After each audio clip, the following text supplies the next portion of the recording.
Hey there, history buffs. Today we're diving into a controversial and thought-provoking topic. Is Vladimir Putin the modern-day Hitler?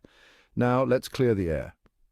Comparisons to Hitler are heavy and not made lightly, so let's break down the arguments and evidence behind this provocative question. First up, we have Dean de Lagatuta's perspective. He draws parallels between Putin's invasion of Ukraine and Mussolini's invasion of Abyssinia in 1935. Lagatuta argues that Putin, like Mussolini, is driven by a desire for territorial expansion and a belief in his nation's superiority. He warns that appeasing Putin could embolden other authoritarian leaders, just as appeasement of Mussolini emboldened Hitler.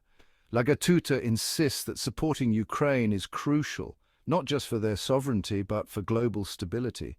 In his view, withdrawing support would signal to authoritarian regimes that aggression is acceptable. But what about the direct comparison to Hitler? Jonathan Katz and Rabbi Abraham Cooper argue that there are clear parallels. They point to Putin's authoritarian tendencies, disregard for human life, and use of propaganda. For example, Putin's targeting of civilians and disinformation campaigns echo some brutal tactics of the Nazi regime. However, critics argue that comparing Putin to Hitler diminishes the unique horrors of the Holocaust. They say it trivializes the genocide perpetrated by the Nazis and overlooks the specific historical context.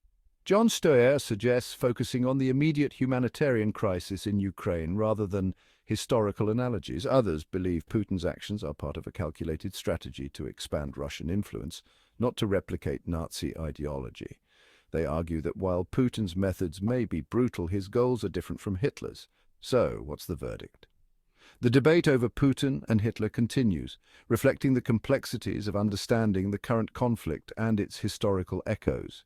In the end, drawing historical parallels can help us understand modern events, but each situation is unique. What's clear is the importance of supporting global stability and standing against aggression. Thanks for tuning in, history buffs. If you enjoyed this deep dive, don't forget to like, subscribe, and hit that notification bell for more engaging content. See you next time.